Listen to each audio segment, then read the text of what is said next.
డాలర్‌తో రూపాయి పతనం ఆగుతుందా లేదా? రూ. 94 భారతదేశ చరిత్రలో డాలర్‌తో రూపాయి పతనం ఆ స్థాయి దాకా పట్టడం ఇదే. ఇదే సందర్భంలో స్వతంత్రం వచ్చినప్పటి నుండి రూపాయి విలువ క్షీణిస్తూ వచ్చింది. మొదట్లో 47లో డాలర్ రూపాయి, మంది రూపాయి. అప్పుడు బ్రిటిష్ పౌండ్‌తో ముడిపడి ఉండేది. 66, 91లో దేశ ఆర్థిక సంక్షోభాల మూలంగా రూపాయి విలువను ప్రభుత్వాలే ఉద్దేశపూర్వకంగా తగ్గించినాయి. డివాల్యుయేషన్ చేసినాయి. 91 ఆర్థిక సంస్కరణ తర్వాత డాలర్ విలువ రూ. 25 అయింది. 2010 మధ్య 40 నుండి రూ. 50 మధ్య ఊగిసలాడింది. ప్రస్తుతం ఒక డాలర్ విలువ సుమారు రూ. 94 ఉంది. రూ. 93, 92 ఉంది.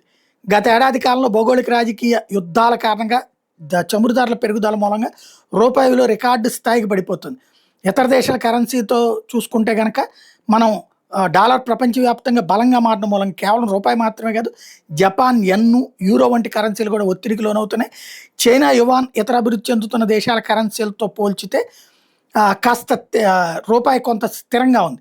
మన దేశ వృద్ధి రేటు బాగుండటం మూలంగా భారీగా పడిపోకుండా ఆర్బీఐ చర్యలు అయితే తీసుకుంటుంది. కాకపోతే ఈ పతనం ఇంపాక్ట్ మనకి బంగారం ధరల మీద ఉంటుంది, పెట్రోల్ డీజిల్ ధరల మీద ఉంటుంది. వీటిని కంట్రోల్ చేయకపోతే కనుక ఆ ఇంపాక్ట్ ప్రజల మీద భారంగా పడుతుంది.